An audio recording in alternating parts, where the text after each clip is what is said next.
산발랏은 우리가 성벽을 보수하고 있다는 것을 듣고 몹시 화를 내며 분을 참지 못했습니다. 그는 유다 사람들을 비웃었습니다. 그가 자기 친구들과 사마리아 군대 장교들에게 말했습니다. 이 미약한 유다 사람들이 도대체 무슨 일을 하고 있는 건가? 그들이 성벽을 다시 쌓을 수 있을까? 그들이 제물을 바칠 수 있을까? 그들은 하루 만에 성벽을 다시 쌓을 수 있다고 생각하나 보다. 그러나 쓰레기요 잿더미에 지나지 않는 돌들을 다시 세울 수는 없을 것이다. 암몬 사람 도비아가 산발랏 곁에 있다가 말했습니다. 그들이 쌓고 있는 성벽은 여우 한 마리가 올라가더라도 무너지게 될 것입니다.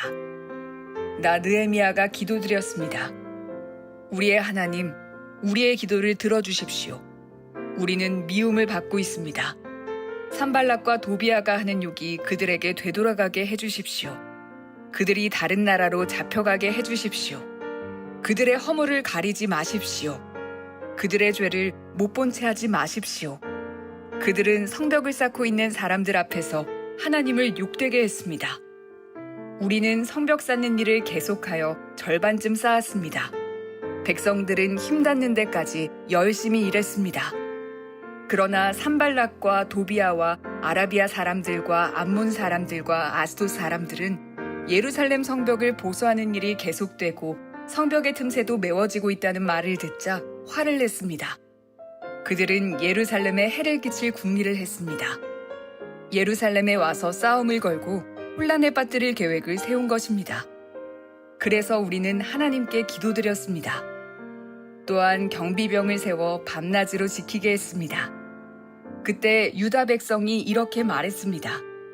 일꾼들이 지쳐가고 있다. 온통 먼지와 흙더미뿐이다. 우린 이제 성벽 쌓는 일에 지쳤다. 더구나 우리의 원수들은 이렇게 말했습니다. 우리는 아무도 모르게 유다 사람들을 죽여버리고 그들이 하던 일을 그만두게 할 것이다. 원수들 가까이에 사는 유다 사람들이 와서 적들이 우리를 공격하려고 호시탐탐 기회를 노리고 있습니다 하고 10번이나 일러주었습니다. 네, 우리 가슴에 손을 얹고 신앙을 고백하고 말씀을 나누겠습니다. 제가 먼저 고백하겠습니다. 하나님은 나를 사랑하십니다. 나는 그 사랑 안에 있습니다. 하나님은 오늘 나에게 말씀하실 것입니다. 그 말씀에 능력이 있습니다. 그 말씀에 생명이 있습니다. 나의 마음을 하나님께 열겠습니다. 나의 생각을 예수님께 집중하겠습니다. 들은 만큼 변합니다. 들은 만큼 행복해집니다. 오늘 말씀의 주제는 여호와여 두려울 때 나를 돕는 자가 되소서라는 주제로 말씀을 나누고자 합니다. 우리 내면에는 아마도 한 사람도 예외 없이 여러 모양의 두려움이 참 많이 있습니다. 언제나 그랬지만 오늘날은 더 그런 것 같습니다. 세상이 너무 빨리 변하기 때문에 정신없이 변하는 세상을 따라가려고 하다 보면 정말 멀미가 나는 것 같습니다. 나는 지금 어디에 서 있는 걸까? 내일은 오늘보다 더 내 인생이 건강해질까? 내일은 오늘보다 더 행복할까? 아니 내게 내일이라는 날이 있기는 한 것일까? 이런 혼란스러움, 이런 두려움들이 크게 보면 이 시대 가운데 우리를 덮고 있는 것 같습니다. 이런 거시적인 측면만이 아니고 매일매일의 삶에서도 우리는 그렇습니다. 수없는 염려와 근심들이 또 두려움들이 우리를 덮고 있습니다. 오늘 주제는 그 두려움에 대한 이야기입니다. 이런 두려움 가운데도 불구하고 어떻게 하면 하나님과 함께 힘차게 걸어가는 성도가 될 수 있을까? 두려움 가운데서 나를 돕는 자가 되소서 기도한다는 것은 무엇이고 그런 기도를 통해서 우리가 어떤 마음을 가져야 되는 것일까? 네, 이런 주제로 나누고자 합니다. 본문은 느헤미야 4장입니다. 조금 느헤미야서를 설명을 드리면은 남유다가 BC 586년경에 멸망을 하게 되면서 많은 포로들이 바벨론 땅으로 끌려가게 됐습니다. 그 중에 다시 하나님의 시간이 됐을 때 그들이 돌아오게 되는데 세 차례에 거쳐서 포로 기환이 있습니다. 세 번째 기환의 중심 인물이 느헤미야였고 그와 함께 소수의 사람들이 돌아와서 성벽을 재건하는 일들을 하게 되는데 이 과정 가운데 정말 많은 일이 일어났습니다. 대적들이 정말 두려움을 주고 방해하면서 그들이 하나님 앞에서 꿈꿨던 그 꿈, 성벽 재건의 꿈을 무너뜨리려고 하고 주저앉히려고 하는 일들이 계속 반복해서 나왔습니다. 그럼에도 불구하고 느헤미야와 하나님의 사람들은 주 앞에 잘 섰습니다. 두려움을 뚫고 나아갔습니다.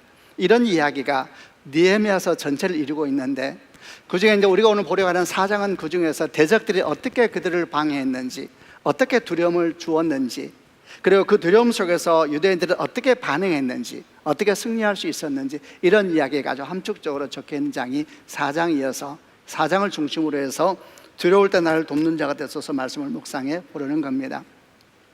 조금 더 설명을 보완하겠습니다.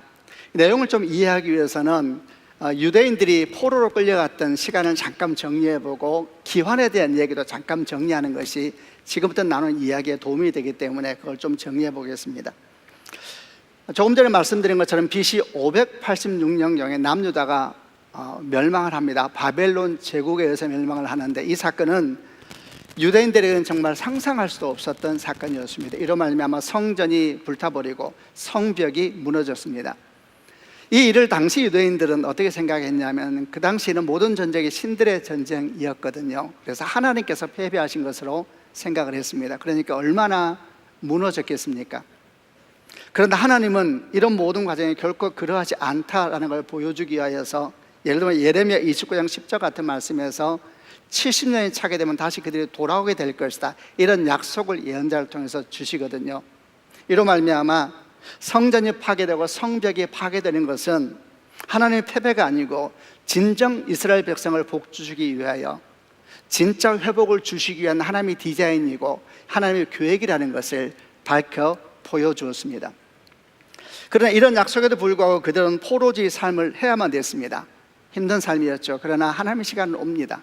그리고 그 시간이 왔을 때 드디어 포로 귀환의 사건이 일어나게 됐는데, 이제 이스라엘 백성들이 포로지에서 약속의 땅으로 돌아오게 되는 역사가 일어나게 됩니다.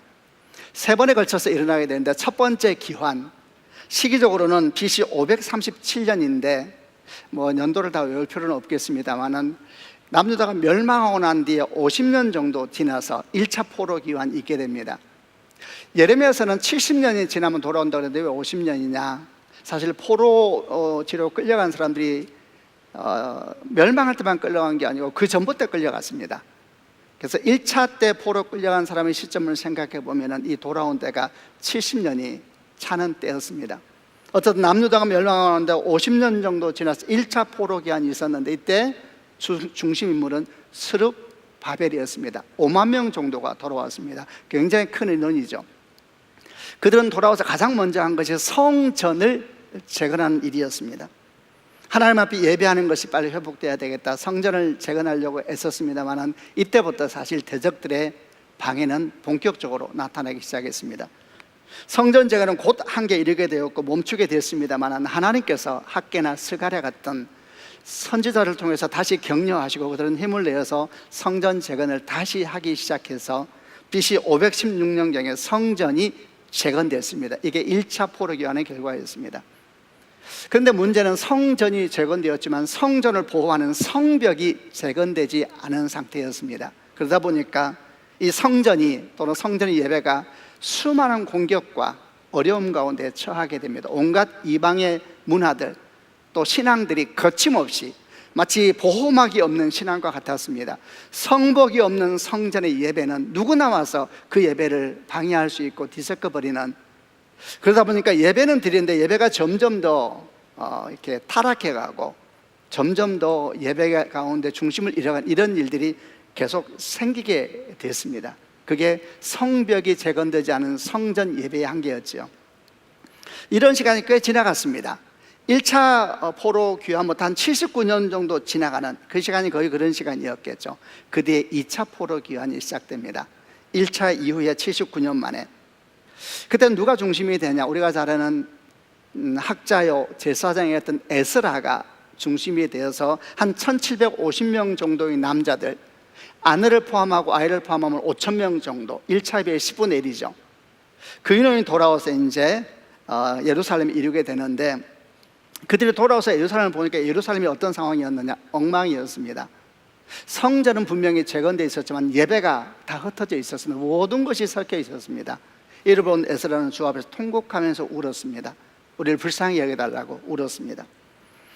이런 상황이 예루살렘에서 계속되어 있는 동안에 이런 상황이 누구에게 전해지게 되냐면은 바벨론 왕궁에서 술 따르는 관원장으로 있었던 우리 오늘 주목하려고 하는 느헤미야라고 하는 사람에게 전해지게 됩니다.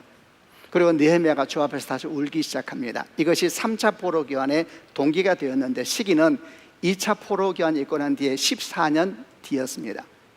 드디어 느헤미야가 소수의 사람들과 함께 약속의 땅을 향하여 돌아오게 됐고, 그들은 오자마자 처음 한 것이 뭐냐면은 성벽 재건을 나서기 시작합니다. 그들은 알고 있었습니다. 모두가 성전이 있다도 성벽이 재건되지 않으면은 신앙은 심각한 위기에 처하게 되는구나 알게 되어서 온 힘을 다해서 성벽 재건에 나서려고 했습니다. 그러면 그때 2차 포로 기환으로 먼저 와 있었던 에스라는 뭐 하고 있었느냐? 그는 이미 그곳에서 그런 노력을 다 하고 있었습니다.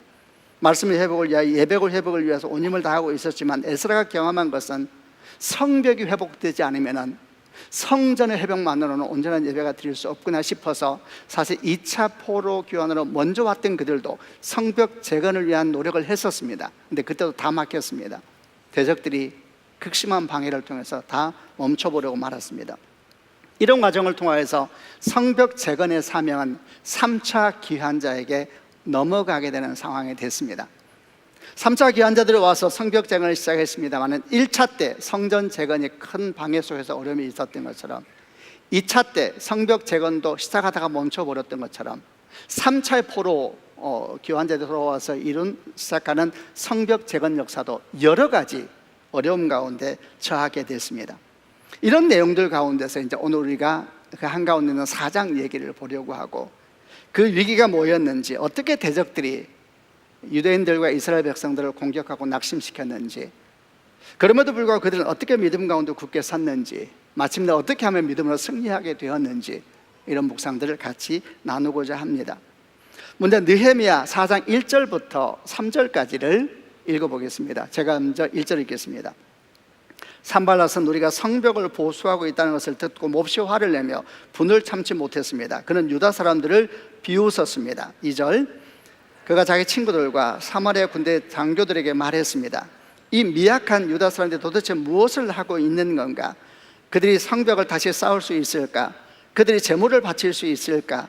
그들은 하루 만에 성벽을 다시 쌓을 수 있다고 생각하는 보다, 그러나 쓰레기요 잿더미에 지나지 않는 돌들을 다시 쌓을 수는 없을 것이다. 암몬 사람 도비아가 산발랏 곁에 있다가 말했습니다. 그들이 쌓고 있는 성벽은 여우 한 마리가 올라가더라도 무너지게 될 것입니다. 성벽 재건의 꿈을 꾸고 움직이고 있는 느헤미야와 이스라엘 백성들을 향하여서 산발랏과 도비아라는 사람, 이 둘이 대적들, 방해하는 사람들의 대표적인 인물들입니다. 이들이 엄청 비웃으면서 조롱하기 시작합니다. 이들은 왜 성벽 재건을 방해하려고 했을까? 이제 기록에 의하면 이 산발랏은 사마리아 지역의 군대 장관으로 보이고, 도비아라는 사람은 암몬 사람이었는데 이 산발랏 옆에 있는 사람으로 보입니다. 산발랏 입장에서는 예루살렘의 성벽이 지어지게 되면은 그가 미쳐왔던 영향력이 결정적으로 줄어들게 될 것을 알아서 방해하는 것이죠. 역사적으로 항상 그랬습니다. 유대인들이 제자를 잡으면은 사마리아인들은 점점 더 눌리고 소외될 수밖에 없었으니까 어떻게 하든지 자기 영향력을 계속 가지기 위해서 꿈꾸는 사람들을 공격하고 그 꿈을 무너뜨리려고 했던 것이고, 이제 그들이 산발랏과 도비아의 언어 속에서 계속 그것이 등장을 합니다. 그럼 이들은 어떻게 하나님의 사람들을 꿈꾸는 것을 방해하고 무너뜨리려고 하고 있는가? 크게 두 가지로 볼 수 있습니다. 첫 번째는 조롱하고 비웃었습니다. 두 번째는 실제적으로 위협을 가하면서 스스로 절망해 버리도록 공격을 했습니다. 이 구체적인 두 가지를 얘기해 보겠습니다. 첫 번째는 어떻게 했는가? 조롱하고 비웃었습니다. 그게 지금 1절과 3절의 내용입니다. 이 미약한 유다 사람들이 도대체 무슨 일을 하고 있는 것일까? 항상 성경을 바라볼 때 문자는 대단히 평면적입니다만은 역사적인 배경을 알고 나면 절대 평면적이지 않습니다. 매우 냉소적으로 비웃으면서 온갖 조롱을 다하는 모습과 눈빛과 언어를 가지고 산발랏과 도비아가 자기들이 얘기하고 있지만 자기들이 얘기해서 멈추지 않죠. 그런 말들이 유대인을 향해서 막 터뜨려지고 있었고 말이 흘러가고 있는 이런 상황으로 이해하면 됩니다. 지극히 냉소적이며 지극히 공격적이며 이런 말로 이제 말을 하는 겁니다. 이 미약한 유다 사람들이 도대체 뭘 하고 있는 걸까? 그들이 성벽을 다시 쌓을 수 있을까? 재물을 바칠 수 있을까? 이들은 성벽을 하루 만에 지을 수 있다고 생각하나 보구나. 쓰레기요, 잿더미에 불과한 이 돌들을 다시 세울 수는 없을 것이다. 도비아가 말합니다. 그들이 쌓고 있는 성벽은 여우 한 마리 올라가도 무너져 버리고 말 겁니다. 이런 얘기를 계속합니다. 저는 이 산발락의 조롱 어린 표현 속에서 두 가지가 매우 들어왔습니다. 하나는 이 미약한 유대 사람들이 이렇게 부르면서 얘기가 시작되거든요. 이들이 무슨 꿈을 꾸는가? 이 능력 없는 사람들이, 이 도대체 소망이 없는 이들이 뭘 하고 있는 건가 지금? 그러면서 무슨 표현을 쓰냐 하면은 쓰레기요 잿더미라는 표현을 씁니다. 쓰레기요 잿더미에 불과한 돌들이 다시 쌓여져서 성벽이 될 수 있다고 얘들이 믿는 건가? 매우 냉소적으로 이렇게 이야기하고 있는 상황입니다. 이 미약한 유다 사람들, 쓰레기요 잿더미에 불과한 돌멩이들, 이제 이런 표현들이 산발락과 도비야, 우리 대적들이 꿈꾸는 하나님의 사람들에게 던지는 조롱을 나타내는 표현들입니다. 미약하다 그랬습니다. 미약하다는 것은 그저 힘이 부족하고 연약하다는 뜻이 아닙니다. 미약하다는 단어는 언제 쓰는 거냐 하면은 쇠퇴하고 시들어버린 나무를 생각하시면 됩니다.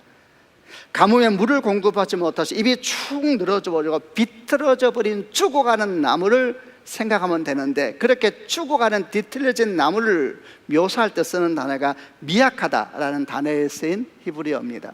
그러니까 지금 산발락은 뭐라고 말하냐면, 니들이 지금 니를 모르는구나. 니들은 지금 다 메말라버린 나무와 같아. 소망이 없어. 다 뒤틀어져 버리고 다 메말라버리고 아무런 가능성이 없는데 너희들이 이 쓰레기통 위에서 성벽을 쌓겠다는 것이냐, 이렇게 이제 이야기를 하고 있는 겁니다. 이들의 조롱에 대해서 느헤미야와 유대인들은 어떤 마음이 들었을까요? 그냥 지나가고 신경 안 쓰고 지나갔을까요? 절대 안 그랬을 것입니다. 굉장히 신경 쓰였을 겁니다. 왜냐하면 정확하게 그들이 그랬거든요. 그들이 정말 그런 상황이었습니다. 이들은 3차 포로 기환에서 돌아온 사람들이라 그랬었는데, 이때 돌아온 사람이 얼마나 되었을까? 성경을 보게 되면 1차 때 5만 명 가까운 사람이 돌아왔다 그랬죠. 많은 인원입니다.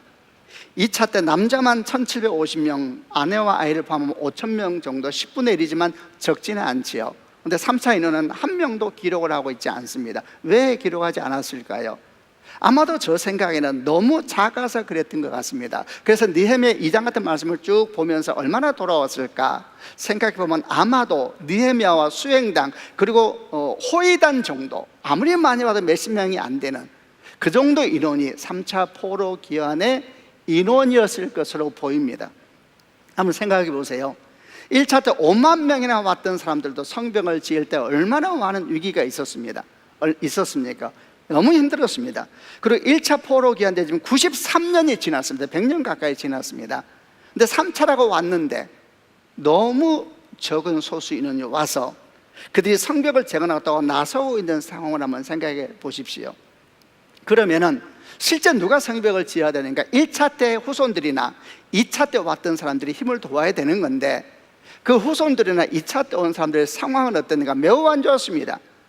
성벽이 없는 성전의 신앙이 가지고 있는 한계가 그대로 노출되고 있었거든요. 다 섞여 있었습니다.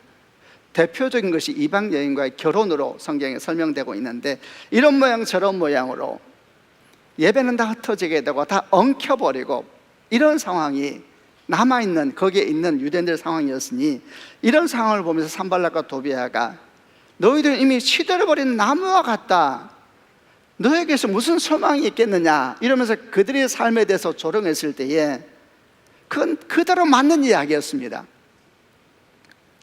두 번째, 이렇게 조롱하기만 한 것이 아니라 두 번째는 어떤 방법을 쓰냐면 직접적으로 위협하기 시작합니다. 직접적으로 위협을 해요. 8절에 있는 말씀인데 8절은 개역개정으로 한번 읽어보려고 합니다. 8절 읽겠습니다. 시작. 다 함께 꾀하기를 예루살렘으로 가서 치고 그것을 요란하게 하자 하기로. 이 말씀은 어떻게 된 거냐 하면은 조롱하고 비웃었는데 다시 힘을 내는 거예요, 유대인들이. 그래서 산발락과 도비아가 구체적으로 위협을 하기 시작합니다. 군대를 모으고 막 훈련을 하는 거예요. 막 옆에서 막 힘자랑을 하는 거예요. 요즘에 어떤 분이 그러는 것처럼 막 힘자랑을 하는 거예요. 스스로 낭망하라는 이야기죠. 스스로 절망하라는 이야기죠. 스스로 무너지라는 이야기죠. 그러면서 이들이 뭐라고 말을 하냐 하면 그것을 요란하게 하자, 이런 표현을 써요. 요란하게 하자 이래요. 요란하게 하자. 이 요란하게 하자라는 표현이 사탄이 우리에게 일하는 방법을 그대로 보여주는 방법입니다. 요란하게 하자 이 말은 단순히 시끄럽게 하고 소란을 피우자는 말이 아닙니다. 두려움에 가득 차게 해서 혼란에 빠지게 만들고 길을 잃어버리게 만들고 미혹에 빠지게 만들자, 두려움에 가득 차게 해서 그들이 뭘 하고 있는지에 대해서 잊어버리게 만들자, 방향을 상실하게 만들어버리자, 그들이 누구인가에 대해서 감각을 잃어버리게 만들자, 두려움을 가득 차게 해서 그들이 하나님의 사람이라는 사실을 잃어버리게 만들자, 두려움에 가득 차게 해서 혼란에 빠지게 만들자. 그게 요란하게 하자라는 단어입니다. 그들을 요란하게 하자, 그들의 마음을 요란하게 만들어버리자, 그들의 삶을 요란하게 만들어버리자. 참 대단한 말이죠. 요란하게 만들어버리자. 내면 막 정신없이 만들어버리자. 내면 막 길을 잃게 만들어버리자. 엉키게 요란하게 만들어버리자. 마음을 요란하게 만들어버리자. 이렇게 말을 합니다. 이게 사탄이 일하는 방법이죠. 두려움에 사로잡혀서 자기를 잊어버리게 만들고, 두려움에 사로잡혀서 자기가 뭘 하고 있는지 거룩한 방향도 잊어버리게 만들고, 두려움에 사로잡혀서 분별력을 잃어버리게 만들고, 미혹에 빠져서 자기가 어디에 서 있는지 뭘 하는지를 모르게 만들다는 겁니다. 이게 산발락과 도비아가 보여주는 대표적인 두 전략이었습니다. 하나는 조롱하라, 두 번째는 끝없이 위협해서 두려움에 빠지게 만들어서 스스로 무너지게 해라. 그럼 이들의 전략은 효과적이었을까? 대단히 효과적이었습니다. 10절 말씀을 한번 읽어보겠습니다. 10절입니다. 시작. 그때 유다 백성이 이렇게 말했습니다. 일꾼들이 지쳐가고 있다. 온통 먼지와 흙더미일 뿐이다. 우리 이제 성벽 쌓는 일에 지쳤다. 유대인들이 이렇게 말을 합니다. 일꾼들이 지쳐가고 있다. 우리 이제 성벽 쌓는 일에 지쳤다. 온통 먼지와 흙더미일 뿐이다. 이렇게 말을 하는데, 이 말씀을 가만히 듣고 있다 보면은 어디선가 들었던 말씀 같은 느낌이 드는데, 사실 2절에서 들었던 말씀이죠. 산발락과 도비아가 이런 말을 했었습니다. 이 미약한 사람들이 도대체 뭘 하려고 하는 걸까? 이들은 지금 성전이 하루 만에 지을 수 있다고 생각하는 걸까? 그들이 계속할 수 있는 것일까? 이 쓰레기와 잿더미 같은 돌들이 다시 세워질 수 있다고 생각하는 것일까? 이렇게 말을 했죠. 쓰레기와 잿더미 같은 돌들, 하루 만에 성벽을 다시 지을 수 있다고 생각하는 걸까? 자기들의 능력이 있다고 생각하는 걸까? 이랬죠. 근데 그 말이 그대로 유대인들 입에서 나오기 시작합니다. 우린 지쳤다. 더 이상 성벽을 쌓을 수가 없다. 온통 먼지와 흙더미 뿐이다. 쓰레기와 잿더미 속에서 다시 지을 수 있다 생각하는가? 유대인들 말합니다. 똑같은 말이 그들의 입에서 나오기 시작하죠. 온통 먼지와 흙더미 뿐이다. 우린 지쳤다. 영향력이 있었던 겁니다. 대적들이 계속 그들의 마음에 심겨주었던 어떤 말은 영이죠. 그 말이 상대방 입에서 나오기 시작할 때, 그때 사실은 대적은 이기고 있는 것이죠. 승리하고 있는 겁니다. 대단히 효과가 있었습니다. 이제 계속 뒷부분을 보게 되면, 그럼에도 불구하고 신실한 하나님의 사람 느헤미야가 일을 하기 시작하죠. 항상 역사는 신실한 사람들, 소수의 사람들에 의해서 만들어지는 게 맞는 것 같습니다. 결국 이런 어려움이 있었지만 그들은 다시 굳게 섭니다. 그리고 성벽을 재건하는 일을 하게 되고, 대적들은 무너져버리고 많은 일을 계속 기록했는데, 그 부분까지는 제가 묵상하지 않고 지금까지 나온 이야기를 중심으로 해서 우리가 이를 통해서 배울 신앙의 태도가 무엇인지, 특히 두려움 가운데 있을 때 우리가 어떤 신앙을 가져야 되는가에 대한 이야기를 나눠보려고 합니다. 특별히 우리의 묵상은 산발락과 도비아가 했던 말들을 중심으로 해서, 그 중에서 두 동사를 중심으로 해서 나눠보려고 합니다. 우선 첫 번째는 산발락과 도비아가 꿈꾸는 하나님의 사람들을 향하여 처음 던졌던 말이 뭐냐면, 조롱하고 비웃으면서 이 미약한 사람들이, 이런 표현을 했죠. 그리고 덧붙여서 쓰레기 같고 잿더미 같은 돌들이, 이런 표현을 썼습니다. 이 미약한 사람들, 미약하다는 뜻은 제가 앞에서 말했습니다. 단순히 힘이 약하다는 뜻이 아니죠. 가뭄에 물을 공급하지 못해 입이 축 늘어지고 가지는 뒤틀어져 버리는 죽어가는 나무, 아무런 소망이 없는 모습, 그런 것을 묘사할 때 쓰는 단어가 미약하다는 겁니다. 그 단어를 지금 이스라엘 백성들이 그대로 쓰고 있죠. 왜 말을 썼을까요? 맞는 말이니까요. 맞았거든요. 정말 지금 유대인들은 그런 상황이었습니다. 그래서 낙심하는 것입니다. 여러분, 사람이 왜 낙심할까요? 말이 맞으니까 낙심하는 겁니다. 말도 안 되는 얘기를 여러분에게 누가 하면 여러분 웃으면서 지나가죠. 아이고야, 그러면 지나가면 돼요. 근데 맞는 말이 아픈 겁니다. 정답이 무서운 겁니다. 부부싸움에 대해서 말할 때 사람들은 그래요. 부부싸움은 칼로 물 베는 거다, 그러겠죠. 그러나 사실 부부싸움처럼 무서운 싸움이 없습니다. 왜? 두 사람이 정확하게 급소를 압니다. 그리고 한번 찌르기 시작하면, 사람이 막 나가기 시작하면 정확하게 급소를 찌릅니다. 남편이 어디에 절망하는지를 알고 있건 아내는요, 아내도 남편도 아내의 결정적인 약점이 뭔지를 압니다. 이게 심해지기 시작하면 그걸 찌르기 시작하죠. 그러면 이제 공동체는 심각한 위기에 처하게 되죠. 여러분, 정답이니까 무서운 겁니다. 맞는 말이었거든요. 맞는 말로 찔러대니까 그 말이 깊은 상처가 되는 것이고, 그 말을 생각할수록 다 맞는 말이거든요. 그래서 낙심하게 되는 겁니다. 맞는 말이었습니다. 생각해 보십시오. 느헤미야와 함께 온 사람은 소수라 그랬잖아요. 누가 그러면 성벽 재건해야 된다 그랬죠? 1차 후손들이나 2차 사람들이라 그랬는데 그들은 다 신앙적으로 다 엉켜버린 상태라 그랬습니다. 성벽이 없는 성전의 모습을 제가 설명을 드렸죠. 그들은 다 엉켜버렸습니다. 시들버린 나무와 같았습니다. 소망이 없었습니다. 사실 그들도 한때는 소망이 있었었죠. 한때 언제? 1차 포로 기한 때 와서 성벽을 재건할 때, 온 힘을 다해 재건할 때 그들은 믿었습니다. 성벽만 재건되면 하나님이 역사할 것이다. 예배만 잘 드리면 역사할 것이다. 주일 성수 잘하면 역사할 것이다. 함께 기도하면 역사할 줄 알았습니다. 성벽만 지으면 역사가 일어날 줄 알았습니다. 그러나 성벽을 지었는데 성벽이 지어지지 않으니까 그 신앙이 공격을 받기 시작하는데 감당을 할 수가 없었습니다. 주일 예배만 열심히 드리면 인생 변할 줄 알았는데, 주 예수 믿으면 인생 변화돼서 믿었는데, 온갖 것들이 그의 삶을 공격하기 시작하고 잘 믿으려고 할수록 삶이 위기에 처한 일들 얼마나 많습니까? 한때는 꿈을 꿨습니다마는 이들은 70년 80년 지난 시간 동안에 다 시들어 버렸습니다. 소망이 없는 상태였습니다. 다 무너져버린 상태였습니다. 근데 정확하게 그걸 산발락과 도비아가 알고 바로 그 부분을 칼로 쑥 찔러대고 있었던 것이죠. 니들이 그렇지 않느냐, 그러니까 아픈 것이죠. 근데 거기서 끝나지 않습니다. 대적들은 그의 약점을 정확하게 찌르는 것에서 끝나지 않고 거기에 기묘한 거짓말을 덧붙이기 시작했습니다. 이런 마치 칼에 톡을 바르는 것 같았습니다.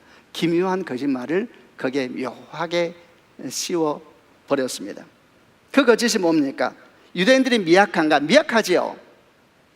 무너진 성벽은 정말 쓰레기 같고 잿더미 같은가? 쓰레기 같고 잿더미 같죠. 왜냐하면 BC 586년경에 성벽이 무너졌거든요. 그러면 3차 기환까지 140년이 지났습니다. 성벽이 무너질 때 그냥 무너졌을까요? 그 성벽을 쌓던 거대한 돌들이 무너질 때 불에 탄 그름들이 돌마다 덮었을 거 아니에요. 그리고 무너지면 140년이 지난 사이에 지금처럼 쓰레기를 모으는 게 따로 없었잖아요. 모아지고 위에 또 모아지고 한 140년 지나면 정말로 쓰레기 더미 안에 그을러진 돌멩이들이 묻혀있는 상황이 됐으니까 그들이 말이 맞지요. 쓰레기요 잿더미가 다시 성벽이 될 수 있겠느냐라고 말하는 것이 어쩌면 맞을지 몰라요. 정말 쓰레기요 잿더미였거든요. 돌멩이를 보니까 돌멩이는 100년 이상 전에 다 흘러진, 그리고 저 쓰레기 더미 안에 묻혀있는 돌들을 생각해 보세요. 그들의 말이 틀린 게 아니죠. 맞지요. 유대인들 돌아와서 지금 80년 90년 동안 다 절망했잖아요. 맞지요. 미약하지요. 다 맞지요. 그러면 그들의 말은 정말 다 사실인가? 유대인들은 다시는 소망할 수 없고 성벽을 재건할 수 없는 그런 민족인가? 아무리 수고해도 그 쓰레기 같은 돌은 위대한 성벽이 될 수 없는 것일까? 그렇지 않지요. 이들 말 속에는 객관적인 사실을 바탕으로 하는 것 같은데 기묘한 거짓말을 뒤섞이고 있었습니다. 진실은 뭡니까? 유대인들은 미약했죠. 실패했죠. 그러나 이런 위대한 민족은 없었습니다.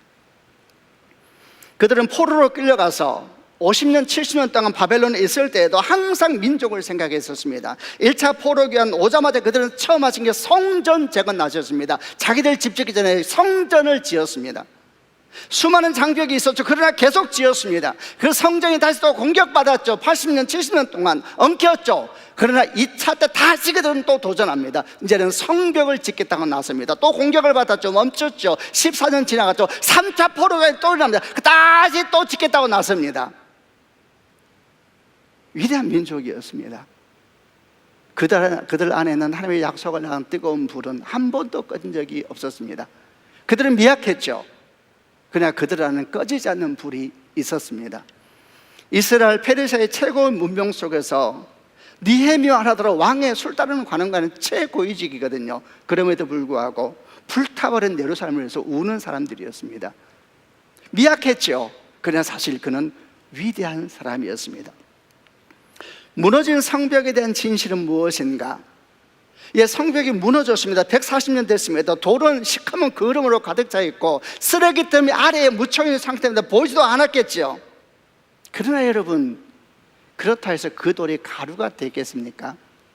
만약에 그 쓰레기를 뒤집어 치워버릴 수만 있다면, 돌을 덮고 있는 그름을 닦아버릴 수만 있다면 다시 위대하고 견고한 돌, 위대한 성벽을 이룰 수 있는 돌은 다시 실체가 드러나게 될 겁니다. 지금은 쓰레기 속에 묻혀있지만, 지금 그름 속에 묻혀있지만, 원래 그가 가지고 있던 그 견고함과 아름다움이 먼지가 된 것은 아니었죠. 다시 그를 꺼낼 수만 있다면, 쓰레기를 치워버릴 수만 있다면, 그름을 닦아버릴 수만 있다면 다시 그 돌은 위대한 성벽으로 재건될 수가 있는 돌들이었습니다.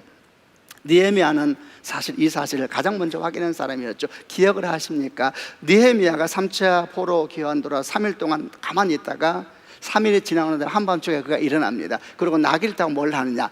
무너진 성벽을 다 돌아봅니다. 그가 쓰레기 구경하러 갔을 거예요? 아닙니다. 그 땅을 밟으면서 그는 알았습니다. 이 쓰레기 아래에 견고한 하나님의 성벽이 있다는 것을. 그들의 말처럼 쓰레기였고 잿더미였죠. 그러나 아닙니다. 그 쓰레기를 치울 수만 있다면, 그 그름을 닦아버릴 수만 있다면 위대한 성벽은 바로 거기서부터 일어날 수가 있었던 겁니다. 여러분, 이 모든 상황을 잘 기억하시길 바랍니다. 사탄이 바로 이렇게 일하는 영입니다. 그는 우리 약점을 잘 압니다. 우리의 문제점을 잘 알죠. 우리가 어디에 낙심하는지를 잘 알고 바로 그 부분을 공격해서 들어올 것입니다. 여러분, 저는 목사입니다. 제 약점 뭘까요? 저를 낙심시키는 방법은 뭘까요? 설교죠. 설교에 대해서 살짝 말하면 됩니다. 직접 말하지 않아도 됩니다. 돌려 말하면 됩니다. 우리 애들을 통해서 말하면 됩니다. 저는 무너질 겁니다. 외모에 대해서 민감한 사람들은 외모 건들면 됩니다. 그러면 스스로 무너집니다. 세간의 평가에 대해서 민감한 사람들은 거짓된 소문을 퍼뜨리면 됩니다. 방송에서 일하는 분들, 거짓된 루머가 그에게 덮을 때 어떻게 스스로 무너져 버립니다. 이게 사탄의 역사거든요. 정확하게 공격합니다. 돈에 민감한 사람은 돈 칩니다. 자식에 민감한 사람은 자식 칩니다. 정확하게 찌릅니다. 거기에 독과 같은 거짓말을 덧붙이죠. 넌 안 돼. 우리는 어떻게 해야 될 것인가? 이런 두려움들 속에서 우리 꿈에 무너지고 우리 마음의 절망이 찾아올 때에 우리는 어떻게 해야 될 것인가? 먼저 자기 약함을 인정해야 됩니다. 맞죠? 저는 쓰레기와 같습니다. 잿더미와 같습니다. 인정하면 되죠. 그러나 인정하는 데서 끝나면 안 됩니다. 나의 연약함을 인정할 때 절대 속지 말아야 됩니다. 나의 연약함을 인정할 때 내 속에는 하나님의 위대하심이 있다는 사실을 결코 잊지 말아야 하는 것입니다. 아멘이죠. 우리가 항상 기도하고 깨어 있어야 될 제목이 바로 이 부분입니다. 지금 이스라엘 백성은 분명히 미약합니다. 그러나 쓰레기 같은 흙더미 아래에는 위대한 성벽을 이룰 견고한 바위들이 때를 기다리고 있습니다. 하나님의 꿈꾸는 사람의 손길을 기다리고 있습니다. 믿음으로 그들이 다시 움직이기 시작한다면 위대한 민족은 다시 하나님의 위대한 역사를 이루게 될 겁니다. 우리가 그렇지 않습니까? 여러분이 그렇지 않습니까? 대단해 보여도 저는 대단한 사람은 아무도 없다고 생각합니다. 우리는 때로 쓰레기 같고 흙더미 같습니다. 그러나 우리 안에 하나님이 계십니다. 사도 바울이 이런 말씀을 한 적이 있었습니다. 고린도서 4장 7절로 10절에 그도 똑같은 마음이었습니다. 개역개정으로 한번 읽어보겠습니다. 제가 7절 읽겠습니다. 우리가 이 보배를 질그릇에 가졌으니 이는 심히 큰 능력은 하나님께 있고 우리에게 있지 아니함을 알게 하려 함이라. 8절 우리가 사방으로 우겨쌈을 당하여도 쌓이지 아니하며 답답한 일을 당하여도 낙심하지 아니하며 박해를 받아도 버림받지 아니하며 거꾸로 됨을 당하여도 망하지 아니하고 10절 우리가 항상 예수의 죽음을 몸에 짊어지면 예수의 생명이 또한 우리 몸에 나타나게 하려 함이라. 돌아가면서 읽다 그리고 제가 계속 읽잖아요. 마음 상해하지 마세요. 영상으로 소리만 듣는 분들이 있어서 제가 그들을 향한 제 호의예요. 그래서 제가 계속 같이 읽는 거예요. 우리가 이 보배를 질그릇에 가셨으니, 보배가 뭡니까? 하나입니다. 보배가 뭡니까? 예수 생명입니다. 질그릇에, 흙그릇이면 흙그릇. 우리는 연약합니다. 그러나 우리 안에 하나님이 계십니다. 우리 안에 예수의 생명이 있습니다. 아멘이죠. 그러므로 사방으로 우겨쌈을 당하여도 쌓이지 아니하며 답답한 일 당해도 낙심하지 아니하며 박해를 받아도 버림받지 아니하며 거꾸름을 당해도 망하지 아니합니다. 그리고 예수 죽어서 항상 몸에 짊어진다 그랬습니다. 내 중심 안에는 하나는 그분을 보는 겁니다. 나는 성령 인도하심을 따라 내 안에 있는 거름과 먼지로 쓰레기로 가득 찬 하나님의 가능성을 끄집어내는 하나님의 사람이 될 겁니다. 아멘이죠. 약함을 인정하지만 속지 말아야 됩니다. 더 나아가서 이런 대적들의 비웃음에 대해서 분노하면서 싸우려고 하면 안 됩니다. 어떻게 해야 되는가? 나의 연약함을 인정하고 그 연약함을 하나님 앞으로 가지고 나아가야 합니다. 내가 붙잡고 내가 씨름하고 내가 억울해하고 내가 슬퍼하고 그러면 반드시 그것이 내 안에서 일어납니다. 우리가 잊지 말아야 될 신앙의 원리가 있습니다. 그것은 죄의 문제이든 상처의 문제이든 두려움의 문제이든 우리가 1대1로 싸우려고 하면 안 됩니다. 싸우면 그가 이깁니다. 그가 우리 마음을 빼앗아가고 그 생각에 사로잡히게 만들면서 그가 이깁니다. 우리는 우리 약함을 인정하는데 그 약함을 가지고 하나님 앞에 삼자 대면의 자리에 가지고 나아가야 되는 것입니다. 하나님의 자리에 그 문제를 가지고 나아가야 됩니다. 그러면 모든 것이 바뀝니다. 내가 1대1로 싸울 때는 그가 나를 덮어버립니다. 내 생각을 차지해버립니다. 두려움과 염려가 내 마음을 가득 채우지만 그게 죄의 문제이든 상처의 문제이든 억울함이든 두려움이든 하나님의 자리에 가져가는 순간 모든 것이 바뀝니다. 주권자가 바뀌는 것이죠. 그 순간 하나님이 말씀하십니다. 나와 이야기해보자. 그 순간 죄는 입을 다물게 될 것이고 상처는 두려워 떨게 될 것이고 두려움들도 잠잠하게 엎드려 있을 것입니다. 하나님께서 나와 이야기하지 않은 순간 모든 것은 다 바뀌는 겁니다. 이사야 1장 18절 이하에 이런 말씀이 있습니다. 오라 우리가 서로 변론하자. 너희 죄가 주홍 같을지라도 눈과 같이 휘어질 것이요 지렁같이 붉을지라도 양털같이 되리라. 너희가 즐겨 순종하면 땅의 아름다운 소산을 먹을 것이요 너희가 거절하여 배반하면 칼에 삼켜지리라. 오라 우리가 서로 변론하자. 오늘 말씀과 연결해서 저는 이렇게 묵상했습니다. 혼자 붙잡고 씨름하고 싸우지 마라. 너에게 상처를 줄 뿐이다. 내게 가지고 와라. 나와 함께 그 상황을 대면하자. 오라 우리가 서로 변론하자. 우리 함께 이야기하자. 하나님께서 우리의 상처와 아픔과 죄를 부르시면서 하나님께서 삼자 대면의 자리에 서길 원하시는 것이죠. 그리고 말합니다. 순종하면 땅의 아름다운 소산을 먹을 것이요 거절하면 칼에 삼키우리라. 순종한다는 것이 뭡니까? 오늘 말씀하고 연결시키면은 너가 상처와 아픔을 가지고 내게 가져오면 그게 순종이죠. 그럼 너는 땅의 아름다운 소산을 먹을 것이지만 거절하면 네가 붙들고 네가 싸우겠다가 말하면 칼에 삼키우리라. 칼이 뭡니까? 두려움이죠. 죄죠. 염려죠. 근심이죠. 칼에 삼키우리라. 큰 상처, 네 안에 상처와 분노와 아픔이 가득 차게 될 것이다. 가지고 나가야 되는 것입니다. 비웃음과 싸우지 말고 악성 루머와 싸우지 말고 비난과 싸우지 말고 하나님 앞에 가지고 나와서 하나님과 나 그리고 그 상처가 함께 만나는 자리에 세우시는 축복이 있기를 바랍니다. 그럴 때 모든 것은 새로워집니다. 두 번째, 우리는 또 어떻게 해야 될 것인가? 두 번째 교훈은 요란하게 하자라는 동사 속에서 찾아보려고 합니다. 요란하게 하자. 산발락과 도비아는 조롱하는데도 불구하고 굳게 서 있는 느헤미야 유대인들을 보고 두 번째 방법을 쓰죠. 요란하게 하자. 요란하게 한다는 얘기는 단순히 시끄럽게 소란을 피우는 말이 아니라 그랬습니다. 두려움에 빠져서 혼란하게 만들자, 정신없이 만들자, 번잡하게 만들자, 마음을 정신없이 만들자. 여러분, 이게 사탄의 역사입니다. 우리가 두려움에 빠져서 분별력 잃어버리고 미혹에 빠져서 어떤 길로 가기를 원하는 것이죠. 그를 위해서 산발락과 도비아는 무슨 방법을 쓰니까 소문을 사용합니다. 소문과 소리와 거짓 위험을 사용하면서 그들의 목적은 하나입니다. 그들의 마음을 요란하게 해라. 온갖 시끄러운 소리가 그들의 마음을 차지하게 만들고, 온갖 두려움들이 그들 마음에서 막 일하게 만들어라. 번잡하게 만들어라. 억울하게 만들어라. 분노하게 만들어라. 마음을 요란하게 해라. 이게 사탄의 음성이에요. 마음을 요란하게 해라. 마음을 요란하게 해라. 저는 설교를 준비하면서 오늘 시대가 정말 이런 시대구나 생각했습니다. 온갖 소리와 소문이 들려옵니다. 이제 영상이라는 일은 온갖 소리가 우리에게 들어올 때마다 마음이 요란해집니다. 분노가 일어납니다. 요란해지죠. 사탄이 말합니다. 마음을 요란하게 만들어라. 그러면 스스로 길을 잃을 것이다. 요란하게 만들자. 어떻게 해야 됩니까? 요란하게 한다. 이 말은 길을 잃고 헤매는 방황, 혼란을 뜻하는 이와 반대되는 성경의 단어가 있습니다. 샬롬, 그리고 나콘이라는 단어입니다. 샬롬, 나콘.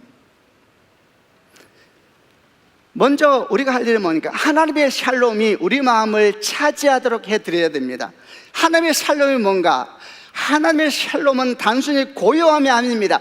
혼란스러우니까 조용하게 만들어라. 여러분, 단순한 고요함이 샬롬이 아닙니다. 샬롬은 하나님 품에 머무는 것이 샬롬입니다. 하나님 품 안에 머물지 않으면 고요함도 두렵습니다. 여러분, 고요함도 두렵습니다. 아무 일 없는 게 더 무섭습니다. 하나님 품 안에 거하는 것이 평강입니다. 어머니 품 안에 안겨있는 어린아이처럼 하나님 품 안에 안겼을 때 우리 영혼은 그때 평안을 얻는 것입니다. 요란이 아니라 평안이, 샬롬이 너의 마음을 주장하게 하라. 하나님 품은 항상 열려 있습니다. 그 품에 거하면서 안식해야 됩니다. 이게 하나님의 뜻입니다.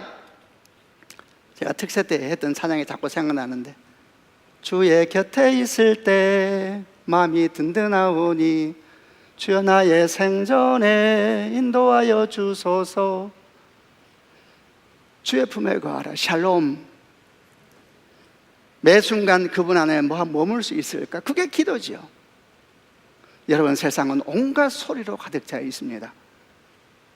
그리고 그 한가운데서 지금도 산발나게 외침이 들어옵니다. 요란하게 만들어라. 샬롬. 주의 평화가 우리 마음에, 우리의 삶을 주장할 수 있어야 됩니다. 그분은 항상 열려 계십니다. 그분의 샬롬으로 우리를 초청하고 계십니다. 우리가 자주 말했습니다. 내 안에 거하라.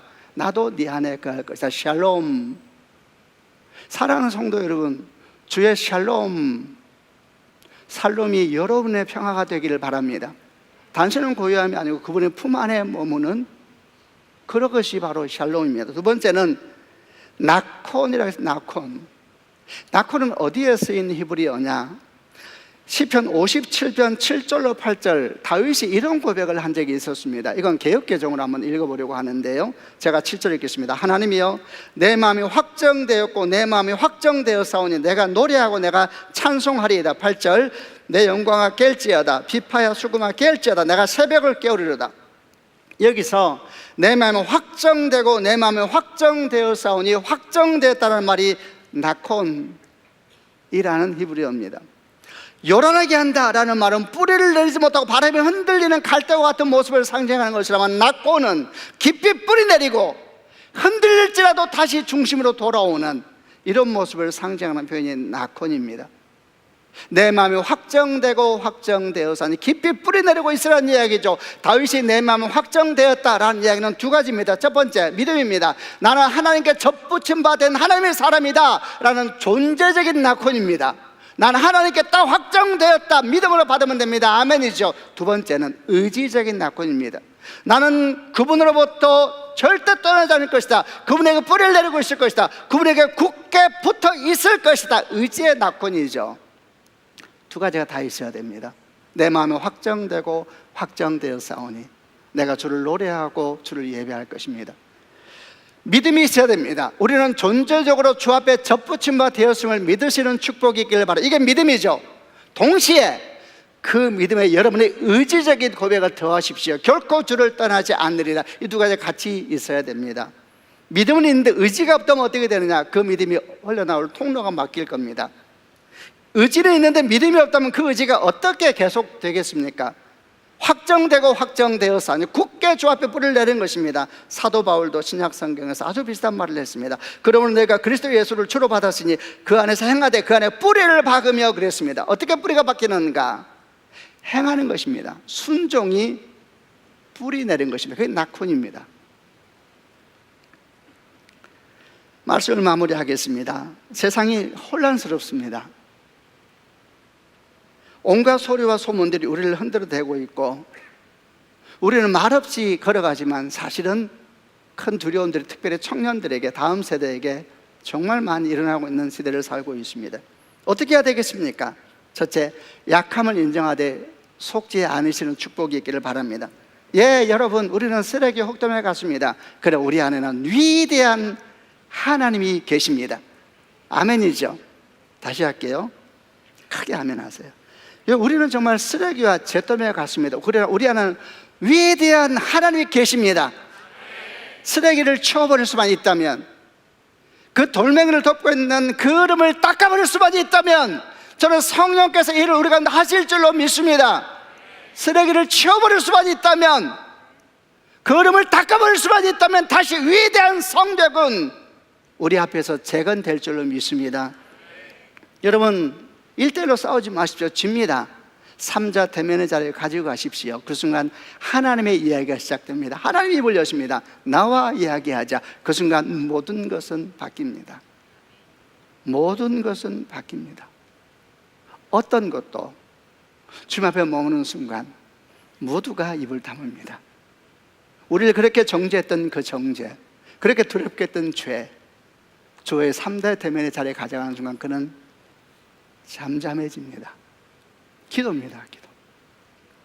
세 번째, 주님의 샬롬이 여러분 것이 되시길 바랍니다. 주 앞에 머무시는 연습을 계속해야 됩니다. 힘껏 외치고 또 잠잠하고 그분이 내 안에 충만하게 거하시도록 그분의 품에 머무르십시오. 낙헌의 삶이 되십시오. 내 마음이 확정되고 확정되어서 하니 흔들리지 마세요. 여러분도 저도 갈 데 없습니다. 오직 주님만이 우리의 견고한 반석이 되십니다. 그분의 깊이 뿌리 내리고 나아갈 때 어떤 두려움이 여러분과 저를 꺾겠습니까?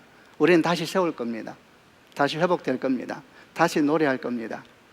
그런 놀라운 은혜와 축복이 여러분 삶 가운데 가득하기를 주님의 이름으로 축원합니다. 아멘. 기도하십시다. 가슴에다 손을 얹길 바랍니다. 오늘 말씀을 드리면서 특별히 두 가지 동사를 중심으로 나누었습니다. 이 미약한 사람들이, 시들버린 이 사람들이 쓰레기와 잿더미 같은 곳에서 비웠습니다. 두 번째, 요란하게 하자.